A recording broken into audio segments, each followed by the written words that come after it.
నా ప్రియుడా నా ప్రియ యేసు నా వరుడా పెళ్లి కుమారుడా నా ప్రియుడా నా ప్రియ యేసు నా వరుడా పెళ్లి కుమారుడా ఇప్పుడయ్యా లోక కళ్యాణము.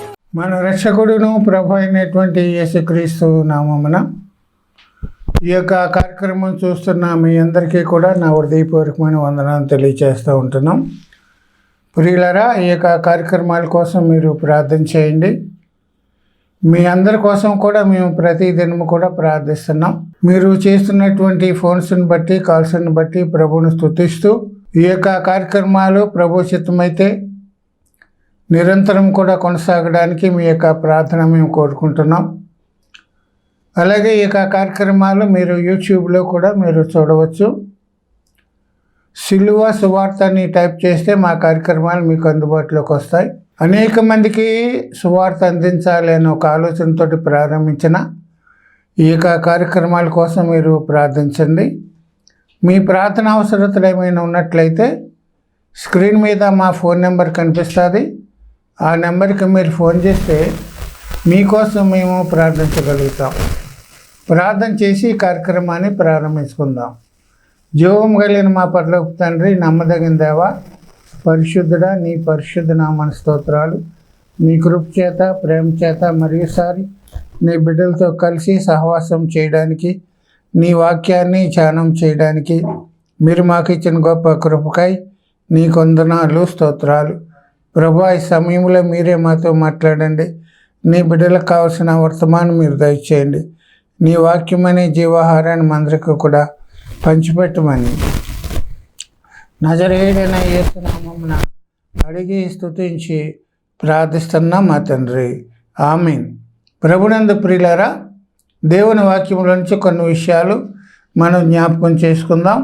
గొర్రెపిల్ల వివాహ మహోత్సవం అనే అంశంలో వరుడు ప్రభు అయినటువంటి యేసుక్రీస్తుల వారు, వధువు దేవుడు తన స్వరక్తం ఇచ్చి సంపాదించిన సంఘం. క్రీస్తు శిలువ బలియాగం ద్వారా దేవుడు మనల్ని ప్రదానం చేసుకున్నాడు. ప్రధానానికి వివాహానికి మధ్యలో వ్యవధి ఉంది. ప్రస్తుతం జరుగుతున్న కాలమే ఆ యొక్క వ్యవధిని మనం గమనించాలి. ప్రభు రాకడ ఎప్పుడో మనకు తెలియదు, కానీ వధువు సంఘము ప్రభు రాకడ కొరకు సిద్ధపడాలి. ఏ విధంగా సిద్ధపడాలి అనే అంశాలు మనం జ్ఞాపకం చేసుకుంటూ వస్తున్నాం. యోబు గ్రంథం 22 అధ్యాయము 23వ వచనము మనం ధ్యానం చేస్తూ వస్తున్నాం. నీ గుడారములలో నుండి దుర్మార్గమును దూరముగా తొలగించిన ఎడల నీవు అభివృద్ధి పొందుతావు. మన గుడారాల్లో ఉండే దుర్మార్గాన్ని మనం దూరంగా తీసివేయాలి. అప్పుడే మనకు ఆశీర్వాదం, అభివృద్ధి అని వాక్యం మనకి తెలియజేస్తూ ఉంటుంది. మన గుడారాల్లో ఉన్న దుర్మార్గం, మనకి ఎన్ని గుడారాలు ఉన్నాయి అని వాక్యం ద్వారా మనం గమనించినట్లయితే మనకి 4 గుడారాలు ఉన్నట్లుగా మనం చూస్తాం. మొదటి గుడారము మన శరీరం అని వాక్యం ద్వారా మనం నేర్చుకున్నాం. పౌలు చెప్పాడు, ఈ గుడారమును మనం విడిచిపెట్టాలని పౌలు చెప్తూ ఉంటుంది. శరీరం అనే ఈ యొక్క మొదటి గుడారంలో ఉన్న దుర్మార్గాన్ని మనం తీసివేయాలని వాక్యం మనకి తెలియచేస్తూ ఉంటుంది. ప్రియులారా, ఈ శరీరాన్ని పాపము ఏలుబడి చేస్తుంది.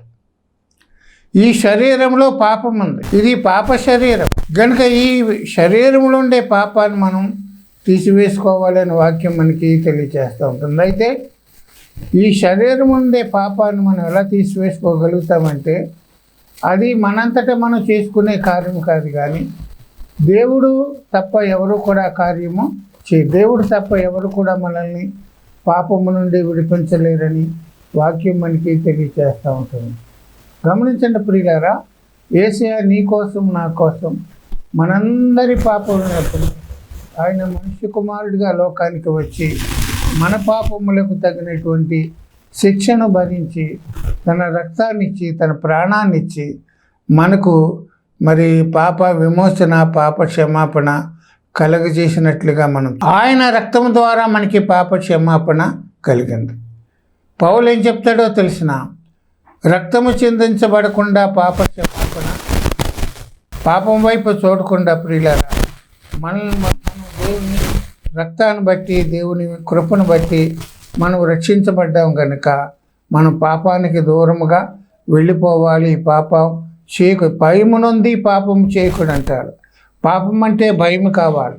అటువంటి భయంతో మనం లోకంలో జీవించాలనే వాక్యం మనకి ఖచ్చితంగా. కనుక ప్రియులారా, నీవు నేను మరి పాపానికి దాసులమైపోయిన పరిస్థితుల్లో యేసయ్య మనల్ని విడిపించినట్లుగా మనం వాక్యంలో చూస్తూ ఉంటున్నాం. గమనించండి, శరీరంలో ఉండేటువంటి దుర్మార్గత, శరీరంలో దుర్మార్గత పాపం ఒకటి. శరీరంలో ఉండే దుర్మార్గం ఏంటంటే రోమపత్రిక 6:12 పౌలు ఏం చెప్తాడంటే, కాబట్టి శరీర దురాశలను లోబడినట్లుగా చావునకు లోనైన మీ శరీరమందు పాపమును ఏలనీయదు. శరీర దురాశలకు లోబడినట్లుగా చావునకు లోనైన మీ శరీరములందు పాపమును ఏలనీయకుడి. మన శరీరములో ఏముందంటే దురాశ అనే దుర్మార్గం. దురాశ అనే దుర్మార్గం శరీరంలో ఉన్నప్పుడు ఆ దురాశ అనేది ఎక్కడికి నడిపిస్తుందంటే మరణానికి నడిపిస్తున్నట్లుగా వాక్యం చూస్తూ ఉంటుంది. దురాశ మరణానికి నడిపిస్తుంది కనుక ఆ మరణం నుండి తప్పించడానికి మీ శరీరమందు పాపమును ఎడనీయకుడు అంటున్నాడు. శరీరంలో ఉండే దుర్మార్గత ఏంటంటే దురాశ. నీది కాని దానిని ఆశించడం దురాశ. ప్రియులరా, దురాశ అంటే అర్థం ఏంటంటే నీకున్న దానితో తృప్తి పడకుండా వేరేది ఆశించడమే దురాశ. తృప్తి పడకుండా ఇంకా ఏదో కావాలని ఆశ కలిగి ఉండడమే దురాశ. కనుక మన శరీరంలో దురాశ ఉంది. కనుక ఈ దురాశ ఏమి చేస్తుందంటే యాకోబు పత్రిక 1:14 ప్రతివాడును తన స్వకీయమైన దురాశ చేత ఏడవబడి మరులు గొల్పబడిన వాడై శోధింపబడడు. దురాశ చేత ఏడవబడుతున్నాడు మనుషుడు.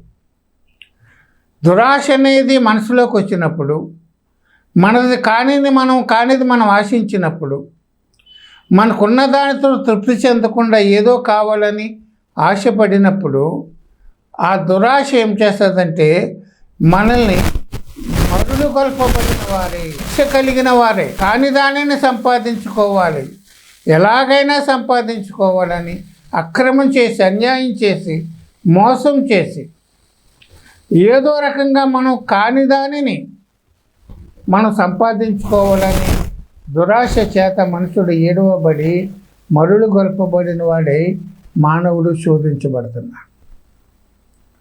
ఆ తర్వాత వచనంలో ఏమంటాడంటే పౌలు యాకోబు పత్రిక 1:15 దురాశ గర్భమును ధరించి పాపమును కనగా పాపము పరిపక్వమై మరణమును కనదు. దురాశ పాపాన్ని కంటుంది, పాపము పరిపక్వమై మరణాన్ని కంటుంది. అంటే దురాశ వల్ల మనకి ఏమొస్తుందంటే మరణం వస్తుంది. శరీరంలో ఉండే దుర్మార్గత ఏంటంటే దురాశ. ఆ దురాశ మనల్ని ఎక్కడికి నడిపిస్తుందంటే మరణానికి నడిపిస్తుంది. బైబిల్ ఎంతోమంది భక్తుల జీవితాల్లో ఈ యొక్క మాటలు మనం చదవగలుగుతాం. ఎంతోమంది వ్యక్తులు దురాశకు లోనైపోయి శరీరాన్ని జయించలేక మనస్సాక్షి గద్దిస్తూ ఉంటున్నప్పుడు ఆ మనస్సాక్షిని అదిమి పట్టి దురాశకు లోనైపోయి ఉన్నదానితో తృప్తి చెందక నీది కాని దానిని ఆశించి దురాశకు లోనై తప్పు చేసినప్పుడు, పాపం చేసినప్పుడు వారి ముగింపు ఎలాగుందంటే మరణం వారి ముగింపుగా ఉంది. వారి దురాశ వారి మరణానికి దారితీసింది. కనుక ప్రియులారా, దురాశ సామెత ఏంటంటే దురాశ దుఃఖమునకు చేటు. దురాశ అనేది మనకి ఏమాత్రం కూడా లాభసాటిగా ఉండదు, మన జీవితాలకి ఏమాత్రం కూడా ప్రయోజనకారిగా ఉండదు. మరి ముఖ్యంగా మన ఆత్మీయ జీవితానికి పతనమైపోయే మొదటి మెట్టిగా దురాశ ఉంటుంది. కనుక ప్రియులారా, దురాశ అనేది మానవుని జీవితంలో పతనావస్థకు చేరికి అది మరణానికి దారి తీస్తున్నట్లుగా మనం చూస్తూ ఉంటున్నాం.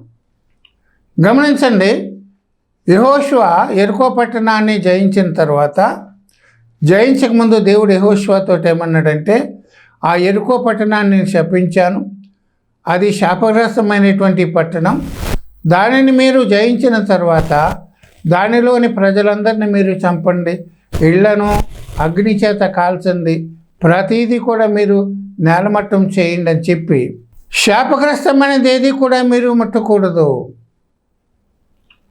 దానిలో ఉండే వెండి కానీ బంగారం కానీ ఇనుప పాత్రలు కానీ వెండి పాత్రలు కానీ ఏమైనా ఉంటే అది దేవునికి ప్రతిష్ఠ చేయండి అని యెహోషువతోటి దేవుడు చెప్పారు. ఇశ్రాయేల్ ప్రజలందరూ కూడా యెరికో పట్టణాన్ని స్వాధీనం చేసుకున్నారు. దానిని దోచుకోవడానికి ప్రియులారా వారు వెళ్ళినప్పుడు ఆకాను అనేవాడికి ఏమి కనపడిందంటే, ఒక చోట గమనించండి, అతనికి 50 కిలోల బంగారపు కమ్మి, ప్రియులరా 50 కిలోల బంగారపు కమ్మి, 200 తులముల వెండి, ఒక షీనారు వస్త్రము కనపడింది. వాక్యం ఏం చెప్తుందంటే, వాటిని చూసి ఆశించి, దురాశ ఎప్పుడు కలుగుతుందంటే దానిని చూసి అది కావాలని ఆశించినప్పుడు దురాశ కలుగుతుంది. ఆకానికి బంగారం ఉంది, వెండి ఉంది, మంచి వస్త్రాలు ఉన్నాయి, అన్నీ ఉన్నాయి, కానీ ఉన్న వాటితో తృప్తి చెందడం లేదాక తనదు కాని దానిని ఆశిస్తున్నాడు. అది అతడు సంపాదించింది కాదు, కష్టపడి పనిచేసి సంపాదించింది కాదు, చెమటోటి సంపాదించింది కాదు, అది తన కాని దానిని ఆశిస్తూ దురాశ కలిగి, కష్టపడకుండా సంపాదించాలని ఒక దురాశ కలిగి ఆ 50 తులములటువంటి బంగారపు కమ్మిని, 200 తులములటువంటి వెండిని, షినారు వస్త్రాన్ని తీసుకొని ప్రియులరా తన గుడారపు మధ్యలో గొయ్యి తవ్వి దానిలో పాతిపెట్టినట్లుగా మనం చూస్తాం. గమనించండి ప్రియులరా, ఆకాని యొక్క దురాశ దేవుని యొక్క ఆజ్ఞను అతిక్రమించేటట్టుగా చేసింది. దైవ సేవకునికి వ్యతిరేకంగా జీవించిన విధానానికి నడిపించింది, ఒక దొంగతనానికి నడిపించింది, ఒక శాపగ్రస్తమైన దానిని తీసుకోవడానికి ఆ దురాశ అతన్ని ప్రేరేపించినట్లుగా మనం చూస్తాం. గమనించండి, హాయి పట్టణం మీదకి వెళ్ళారు, ఓడిపోయారు. ఎందుకు ఓడిపోయామని యెహోషువ మరి బట్టలు చింపుకుంటున్నప్పుడు దేవుడు మాట్లాడాడు, శాపగ్రస్తమైనది మీలో ఉంది, దానిని మీరు తొలగిస్తేనే కానీ మీకు నేను విజయం ఇవ్వమని దేవుడు చెప్పినప్పుడు వరుస క్రమంలో వంశాల పరంగా, కుటుంబాల పరంగా, పురుషులకు క్రమంగా మరి వచ్చినప్పుడు ఆకాను పట్టుబడ్డాడు. యెహోషువ అంటున్నాడు, అబ్బాయి నువ్వేం చేసావో చెప్పంటున్నప్పుడు ఆకాను ఏమన్నాడు తెలిసిన, అవును నేను 200 తులాల వెండిని, 50 తులాల బంగారపు కమ్మిని, షినారు వస్త్రాన్ని చూసి ఆశించినంత తీసుకున్నాను అని చెప్పినప్పుడు యెహోషువ అంటాడు, ఎందుకు మమ్మల్ని ఇంత బాధ పెట్టావు, దేవుడే నిన్ను బాధ పెడతాడని చెప్పి ఆకానును, అతని భార్యను, అతని పిల్లలను, అతనికి పశువులను, అతని గుడారాన్ని కూడా లేపి పాడమి వెళపిల తీసుకొని వెళ్ళిపోయి రాళ్లతో కొట్టి చంపినట్లుగా మనం చూస్తాం. ఆకాను ఏదో సంపాదించాలని అనుకున్నాడు, అది మనకి ప్రయోజనకరంగా ఉంటుందని అనుకుని ఇంటిలో దాచిపెట్టాడు, కానీ అది అతనికి ఆశీర్వాదకరంగా మేలుకరంగా లేదు, కానీ అతనికి శాపగ్రస్తంగా మారింది. అన్యాయం చేత, అక్రమం చేత, మోసం చేత సంపాదించింది ఏదైనా మన ఇంటిలో ఉన్నప్పుడు అది మనకే కాదు, కానీ మన కుటుంబానికి, మన పిల్లలకి అది శాపగ్రస్తంగా మారుతుంది, తీరని నష్టాన్ని కలిగిస్తుంది. ఆకాను భార్య తప్పు చేయలేదు, ఆకాను పిల్లలు తప్పు చేయలేదు, ఆకానుకు కలిగినటువంటి దురాశ అతని కుటుంబానికి మరణానికి దారితీసింది. అందరూ కూడా రాళ్ళ చేత కొట్టబడి మరి చనిపోయినట్లుగా మనం దురాశ గర్భమును ధరించి పాపమును కనగా పాపము పరిపక్వమై మరణమును కన్నారు. ఆకాను యొక్క దురాశ అతనికే నష్టం కాదు, కానీ ఆ నష్టం అతనికే పరిమితం కాదు, కానీ అతని కుటుంబానికి కూడా తీరని నష్టం కలిగింది. ప్రాణాలు కోల్పోయే పరిస్థితి వారికి నీ గుడారములో ఉన్న దుర్మార్గమును తీసివేయాలి. నీ శరీరం అనే గుడారములో ఉన్న దురాశ, ఏదో సంపాదించాలి, లంచం తీసుకుని, మోసం చేసి, అన్యాయం చేసి, అక్రమం చేసి, అబద్ధమాడి మోసం చేసి సంపాదించినది ఏది కూడా అది దురాశ చేత సంపాదించింది. రెండవదిగా ప్రియులారా, ఎలీషా దగ్గర గెహాజీ అనే ఒక శిష్యుడు ఉన్నాడు. నయమాను వచ్చి ఎలీషా దగ్గర మరి యోర్దాను నదిలో 7 మార్లు మునగమని చెప్పినట్టు 7 మార్లు మునిగాడు. నయమాను కుష్ఠవ్యాధి స్వస్థత కలిగింది, చిన్నపిల్ల దేహం వల్ల అయిపోయింది.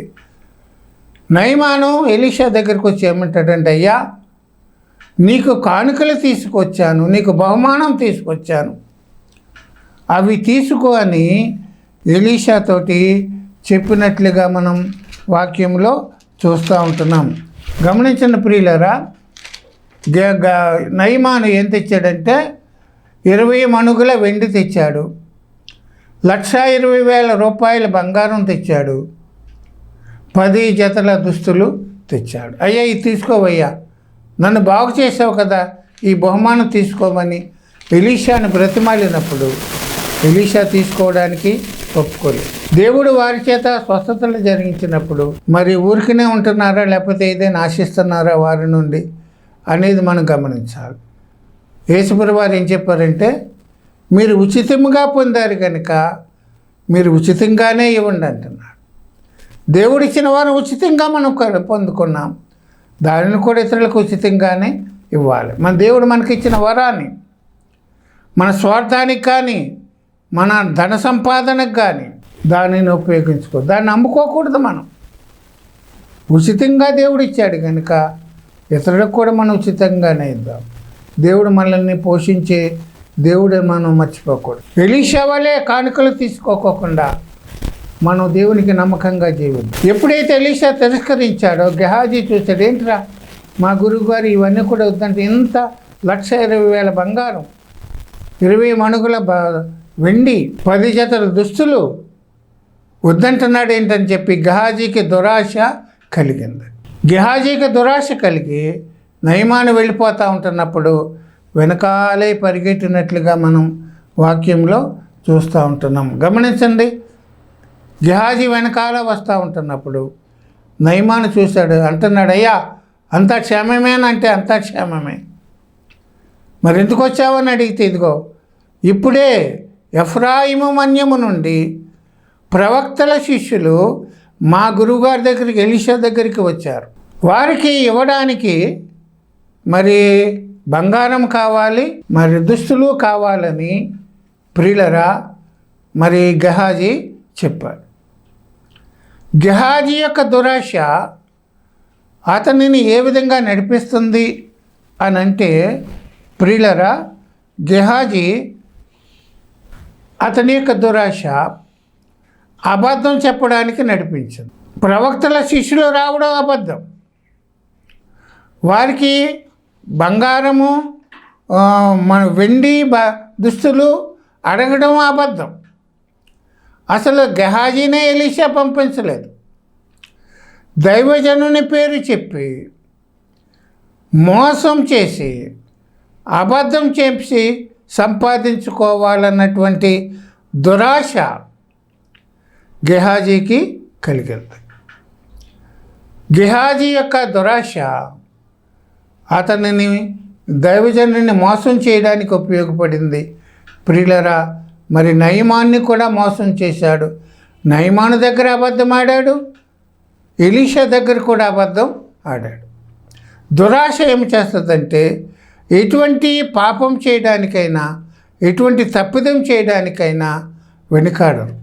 అంత అబద్ధం చెప్పి దైవజనుని పేరు చెప్పి 4 మణుగుల వెండి తీసుకున్నాడు, 4 జతల దుస్తులు తీసుకున్నాడు, ఇంటిలో దాచిపెట్టాడు. ఎలీషా అడిగాడు, అయ్యా అంతకు ఎక్కడికి వెళ్ళేప్పుడు వరకు అంటే, ప్రియులరా అయ్యా నేను ఎక్కడికి వెళ్ళలేదని దేవుని సేవకుడితోటి అబద్ధం చెప్తున్నాడు. దురాశ చేత సంపాదించిన ధనం తన ఇంటిలో పెట్టుకున్నాడు కనుక ప్రియులరా నా ఎలీషా ఏమంటాడంటే, నయమానుకు కలిగిన కుష్ఠరోగము నీకును నీ సంతతికిని చిరకాలము వచ్చును గాక. గెహాజీ యొక్క దురాశ అతని కుటుంబానికి కుష్ఠరోగాన్ని తీసుకొచ్చింది. అతనికే కాదు కానీ అతని కుటుంబానికి చిరకాలము కూడా వాళ్ళందరూ కూడా కుష్ఠరోగులుగానే మిగిలిపోయారు. దురాశ ఎంత భయంకరమైన స్థితికి దిగజార్చింది, ఎంత భయంకరమైన పరిస్థితికి ఆ కుటుంబాన్ని నడిపించింది. గెహాజీ భార్య ఏం చేయలేదే, గెహాజీ పిల్లలు ఏం చేయలేదే, తప్పు చేయలేదే. వారెందుకు శిక్ష వచ్చిందంటే కుటుంబంలో ఒక్క మనుషుని యొక్క అవిధేయత, ఒక మనుషుని యొక్క దురాశ కుటుంబానికి తీరని నష్టం కలిగింది. కుష్ఠరోగులైపోయి పాళెం వెలుపల జీవిస్తున్న పరిస్థితి మనకు కలిగింది. శరీరములో ఉండే దుర్మార్గత, దురాశ. గమనించిన ప్రియులరా, నీ గుడారములో ఉన్న దుర్మార్గాన్ని నీవు తీసివేయాలి. నీ గుడారములో ఉన్న దుర్మార్గాన్ని నీవు తీసివేయాలని వాక్యం మనకి తెలియచేస్తూ ఉంటుంది. గమనించండి, నీది కాంతి నువ్వు ఆశించొద్దు. ఎప్పుడూ కూడా నువ్వు కష్టపడలేదు, నువ్వు సంపాదించలేదు, నీది కాంతి నువ్వు ఎందుకు ఆశిస్తావు? దేవుడు నీకు ఇచ్చిన దాంతో తృప్తి పొందు. ఆ విధంగా మనం జీవించే వారంగా ఉండాలి. చివరిగా దురాశ ఎవరికి కలిగిందంటే ప్రియులరా, దావీదుకు కలిగినట్లుగా మనం చూస్తున్నాం.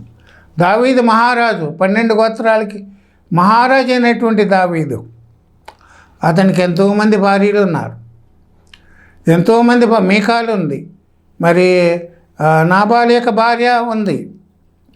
ఈ విధంగా దావీదుకి ఎంతోమంది భార్యలు ఉన్నప్పటికి కూడా ఉన్న భార్యలతోటి తృప్తి చెందకుండా ఇంకా ఏదో కావాలని చెప్పి తన సైన్యం అంతా కూడా మరి మిజానీల మీదకి యుద్ధానికి వెళ్ళినప్పుడు దావీదు ఒక్కడింటి దగ్గర మిగిలిపోయాడు. ప్రియులారా, పొద్దున్న స్నానం పడుకున్నాడు. సాయంకాలం అయ్యేటప్పటికి పడక మీద నుండి లేచి మిద్దె మీద నుండి క్రిందికి చూశాడు.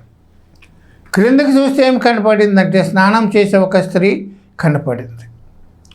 దావీదుకి ఒక దురాశ కలిగింది, ఒక వ్యభిచార సంబంధమైన మనసు కలిగింది.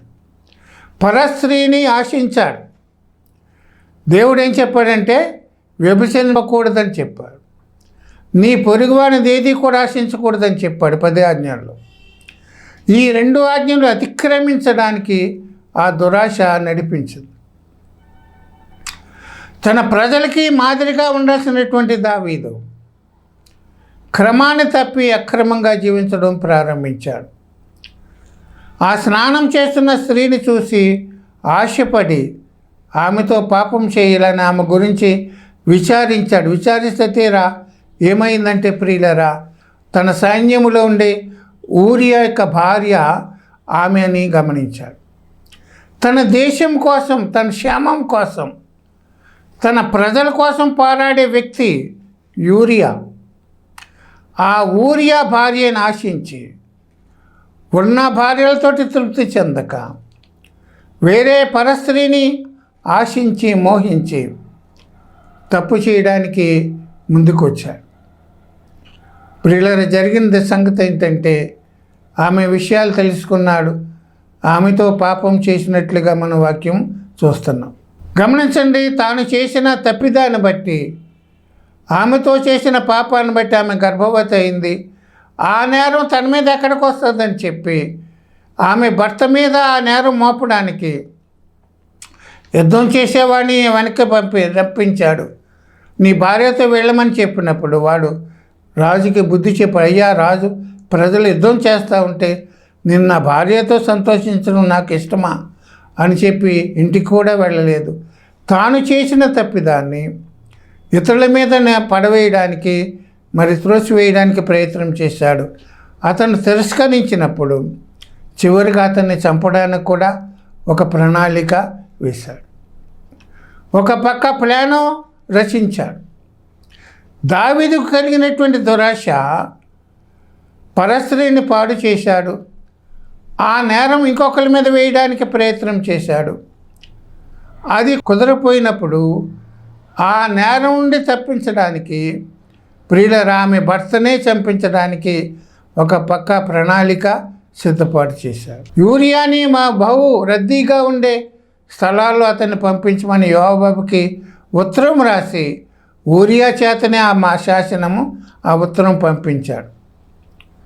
గమనించండి ప్రియులారా, దావీదు యొక్క దురాశ ఒక నిర్దోషమైన వ్యక్తిని చంపడానికి కారణమైంది. ఒక నిర్దోషి రక్తాన్ని చిందించాడు. ఒక స్త్రీ యొక్క పొందు కోసం, ఒక స్త్రీతో పాపం చేయడానికి దావీదు హత్య చేశాడు. ఈనాడు లోకంలో జరిగే హత్యలన్నీ కూడా 95% ఒక స్త్రీని బట్టే కలుగుతున్నాయి. అక్రమ సంబంధాలు పెట్టుకొని భార్యను చంపిన వాళ్ళు, భర్తను చంపిన వాళ్ళు, పిల్లలను చంపిన వాళ్ళు, ఆ నేరం చూస్తుంటే చూసిన వాళ్ళని చంపిన వాళ్ళు, ఎన్నో రకాలైనటువంటి కార్యాలు మన లోకంలో చూస్తున్నాం.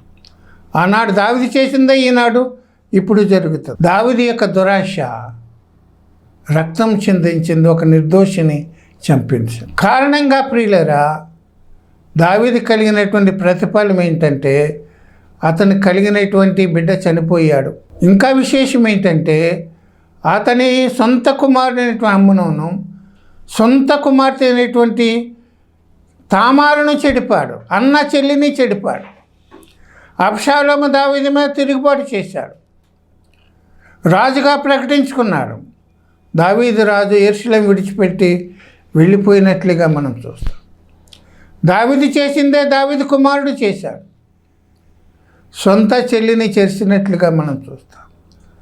శరీరంలో ఉండే దుర్మార్గత, దురాశ. నీ గుడారంలో ఉన్న దుర్మార్గతను నీవు దూరముగా తొలగించుకుంటే నీవు అభివృద్ధి పొందుతావు. శరీరం ఉండే దుర్మార్గత పాపం ఒకటి, దురాశ ఒకటి. కనుక ప్రియులరా, దేవుడు నీ గుడారంలో ఉండే దుర్మార్గాన్ని తీసివేసుకోమంటున్నాడు. అప్పుడే నీకు ఆశీర్వాదం. ప్రభు చిత్తమైతే మరలా కొన్ని విషయాలు వచ్చే ఎపిసోడ్లో మనం జ్ఞాపకం చేసుకుందాం. దేవుడు ఈ మాటలు మన కోసం దీవించి ఆశీర్వదించును గాక.